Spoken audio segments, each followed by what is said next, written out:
we're gonna debut a new segment here on PWF Empire Live. This is called the Kayfabe Tier List, and this was created by our very own Steven here. Could you give us a synopsis of what the Kayfabe Tier List is? Sure. So I pretty much got inspiration for this. I think it was WrestleMania 30 I started doing it on Squared Circle. And I've had a lot of help from a guy named We Are That. I think his name is We Are That. He makes the graphics. They're all very good. That's an interesting name there. Yeah. I didn't make the graphics, but I did start the tier list because I kind of was interested in seeing like the mobility of the wrestlers on the roster in terms of credibility. So I wanted to track something that would show me, like, I want to see them take a guy from the bottom and make him a star, and I wanted to see that visually. So I started doing it after every pay-per-view, just grouping guys into like credibility tiers, not like how good they are out of the ring, not how good of a wrestler they are, not how many wins and losses they get, but just how credible they're presented. And it's kind of a vague criteria. I don't use like a hard and fast criteria.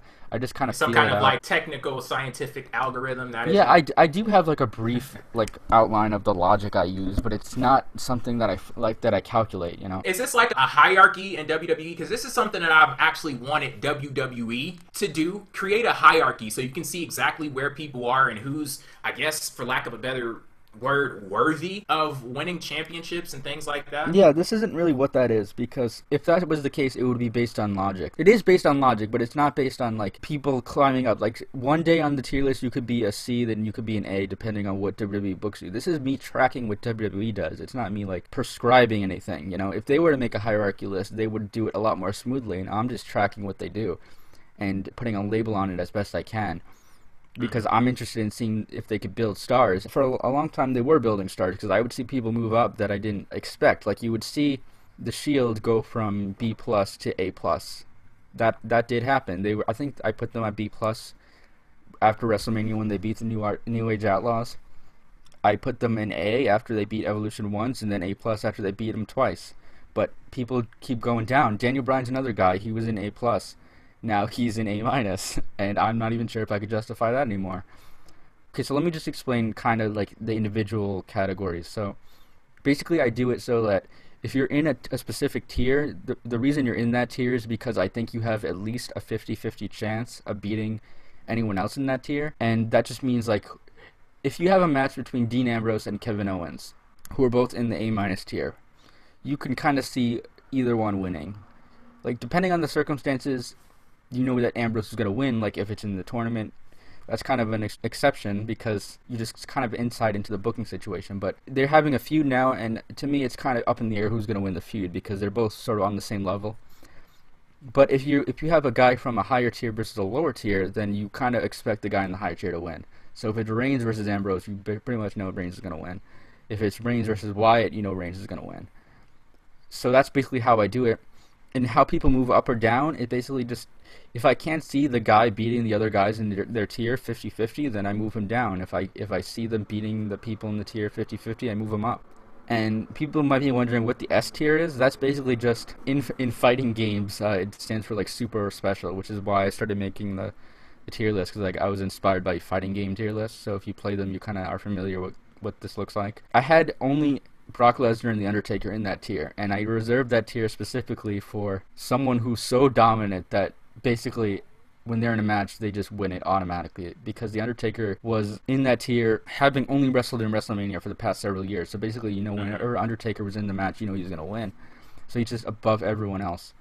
Now Brock Lesnar beat him, so he was also in that tier.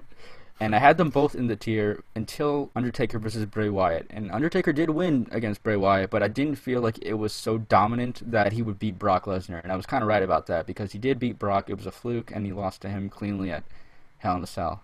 So it's kind of like some of his luster was worn off with that match? Yeah, but I will say the S tier only exists because of The Undertaker. Like, Brock Lesnar could not have got into that without beating him at WrestleMania. Okay. So that's what that is. So I have a question here. As we can see, like, this is actually broken up into 4 different levels here. And one notable member on this tier list here is Sheamus, the current WWE World Heavyweight Champion, who is ranked in the 2nd tier. Now, would best case scenario be that the WWE World Heavyweight Champion is on, like, the top tier?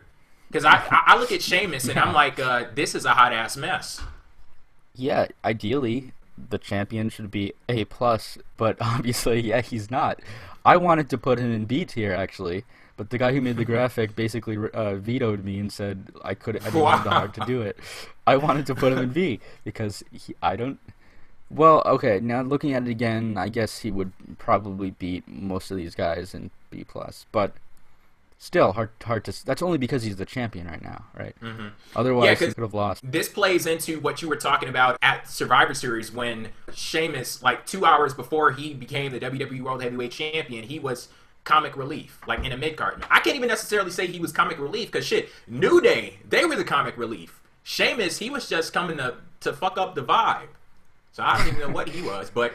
Yeah, the fact that nobody made us think about that guy being in a mid-card match, I guess that kind of explains why, even with the championship, he's there.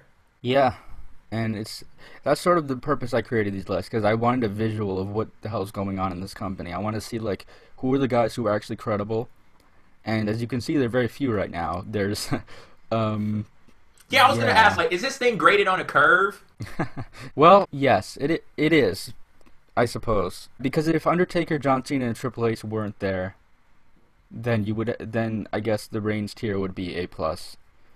But look, they're the guys who are in A+, and those are the guys who have been here for 10+ years, so it's not looking good. Mm-hmm. And the guys who are in A are Reigns, Rollins, who's injured, Randy, who's injured. I had Owens in A after he beat Cena.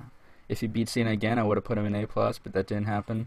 Like I said, Daniel Bryan was in A+ for the longest time because he had beaten pretty much everyone clean, including Cena, including Triple H, including Batista, including Randy, but not anymore. Bray Wyatt also had him in A for a bit, I believe. He dropped down because he's, So yeah, I know. Oh, by the way, the F tier is usually reserved for people who you never see. So usually, even if you're a jobber, I don't put you in the F tier. I only put people in the F tier who don't even show up. I guess Heath Slater should not be on here after Raw because he actually showed up, and I think Fandango shouldn't be on here either. But Sandel, where the hell's he been? Adam Rose, he's been cutting promos on the YouTube channel. Looks like doesn't really cut it. And another thing is that this only tracks Raw and SmackDown, and increasingly it's only tracking Raw. But I do look at SmackDown statistics to account for this. So if it's main events or superstars, I don't count that. I count that as a failure. Because if you're on the main roster and you're not even on Raw or SmackDown, I think you're pretty much a failure in the company at the moment. I can say that's basically the overview of what the hell this is. I'm just reading some of the comments in the chat right now saying Ziggler should be in C tier. Kyler is saying he put Ziggler in the future endeavors section. So, like you like this when people are arguing back and forth as to who should be where and stuff like that. Like I think that yeah, I do. At the very least, I think it's fun. Yeah, it's obviously I'm the one putting this together, and I have some input from the guy who makes the graphics. And now that we're doing it on this show, I might get input from you guys, maybe even the audience. But obviously, it's just kind of my subjective opinion on it. I think I've been fairly accurate because it's been a success. But yeah, it's not hard and fast. It's just kind of the way I see things, and it's based on what happens. It's not based on wins and losses. Because if that was the case, then Sting would be in F tier because he's only won twice. It's based on what you do, who you can beat, just basically what your credibility is, and that's what I wanted to track because I want to see if they actually are making stars. And as you can see right now, they're not. Well, thank you for letting us bring this onto PWF Empire Live. This is something that I've wanted to do for years, yeah, I could say that I've wanted to do this for years because I think that so many times when it comes to the kayfabe nature of wrestling, it kind of gets lost in the sauce because, we talked about this already on the show. There are so many people who don't really care about characterization and things like that in wrestling. They don't care about storylines. They just care about, who can get into the ring, who can do these moves and that moves and stuff like that. And I'm glad to see that there is somebody out there who still sees value and stuff like this, and hopefully the PWF Empire Live audience sees value in this as well. Let us know what you thought about the Kayfabe tier list. Hopefully we're going to make this a monthly thing or whatever rate WWE does their pay-per-view. So every regular episode after the pay-per-view, we'll be discussing the Kayfabe tier list.